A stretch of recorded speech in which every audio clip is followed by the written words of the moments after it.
उप मुख्यमंत्री ने किया जेएएच और 1000 बिस्तर वाले अस्पताल का हवाई दौरा। जीआरएमसी की सामान्य सभा की बैठक, लिए कई अहम निर्णय। उप मुख्यमंत्री बनने के बाद पहली बार ग्वालियर आए राजेंद्र शुक्ल ने आज यहां जीआरएम मेडिकल कॉलेज में मेडिकल कॉलेज की सामान्य सभा की बैठक में हिस्सा लिया।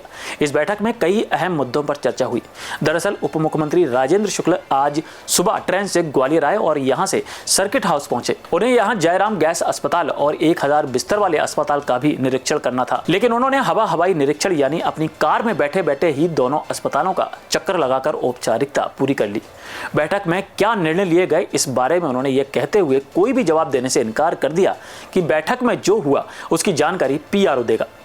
काफी महत्वपूर्ण बैठक रही है, कई निर्णय लिए हैं, आने वाले दिनों में आपको देखने को मिलेंगे। हॉस्पिटल में यहाँ का पीआरओ बताएगा। हालांकि बाद में भाजपा विधायक मोहन सिंह राठौर ने विस्तार से बैठक में दिए गए फैसलों की जानकारी दी। बहरहाल बैठक में विधायक मोहन सिंह राठौर, महापौर श्रीमती शोभा सिकरवार, संभागीय आयुक्त दीपक सिंह और गजरा राजा मेडिकल कॉलेज के विभिन्न विभागों के विभागाध्यक्ष शामिल हुए। महापौर को किसी अन्य कार्यक्रम में शामिल होना था, इसीलिए वह बैठक से जल्द ही बाहर आ गईं। उन्होंने बताया कि मैंने बैठक में आयुष्मान कार्ड का लाभ मरीज को ना मिलने के मुद्दे पर चर्चा की। वहीं विधायक मोहन सिंह राठौर ने कहा कि 3 घंटे चली इस बैठक में कई अहम निर्णय लिए गए हैं। विधायक राठौर के मुताबिक आने वाले समय में जल्द ही स्टाफ और डॉक्टर की कमी को लेकर भर्ती निकाली जाएगी। इस बीच वरिष्ठ चिकित्सक डॉक्टर प्रशांत लारिया ने कहा कि उप मुख्यमंत्री ने उनके द्वारा रखे गए पेशेंट ट्रांसपोर्टेशन सिस्टम को लागू करने की बात को स्वीकार कर लिया है और जल्द ही यह व्यवस्था पूरे प्रदेश में लागू की जाएगी।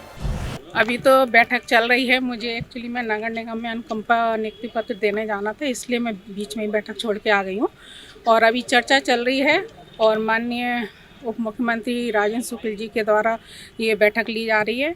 तो मैंने उनसे थोड़ा सा निवेदन जरूर किया है कि जैसे ये बैठक 1 साल के बाद ली जा रही है, लेकिन समय समय पर जल्दी ली जाए, जिससे कि लोगों की जो भी डॉक्टर्स की समस्याएं या जो भी समस्याएं हैं वो अपनी बात रख सकें। और इसमें एक आयुष्मान कार्ड के लिए भी बोला था कि जैसे कई हॉस्पिटल में नहीं चल रहे हैं आयुष्मान कार्ड, तो वो लोगों को जानकारी में होना चाहिए। कई बार ऐसा होता है कि पेशेंट जाता है, इलाज कराता है, लेकिन उसके बाद जब बिल आता है तो पता चलता है कि हाँ आयुष्मान कार्ड नहीं चल रहा है। तो कई जगह जैसे इस योजना को बंद किया है, क्योंकि एक सरकारी योजना है। तो कई लोग जैसे डॉक्टर लोगों का भी कहना है कि आयुष्मान का जो पैसा है वो समय पर नहीं आता है, तो पैसा भी समय पर आना चाहिए, जिससे ये योजना है जो डॉक्टर्स अपने हॉस्पिटल में बंद ना करें और लोगों तक इसकी जानकारी जाए। ये मैंने अपनी बात रखी है। उन सब को लेकर चर्चा हुई है। उप मुख्यमंत्री जी ने आश्वासन दिया है कि वो सभी समस्याओं को सुनेंगे और जल्दी से जल्द निराकरण करेंगे।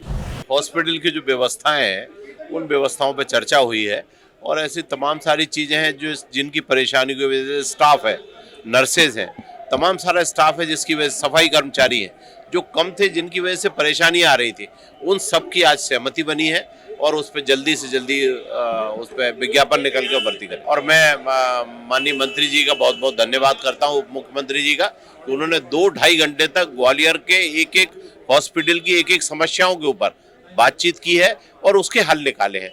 क्योंकि ऑटोनोमस है ये पूरा सिस्टम, तो उसके लिए जो भी स्वीकृतियाँ चाहिए थी उन स्वीकृतियों को भी दिया है आज।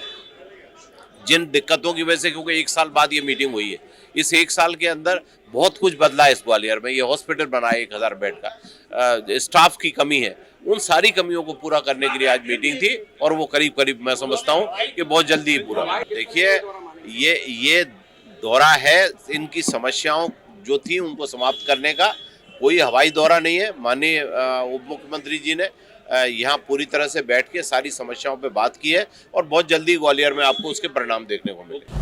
अगर पेशेंट कैजुअलिटी में आता है तो उसको सपोज न्यूरो सर्जरी में जाना है तो उसको बेचारों को पता ही नहीं होगा अटेंडर को, क्योंकि जब कोई भी घटना होती है, इमरजेंसी होती है, तो आपका माइंड ब्लॉक हो जाता है।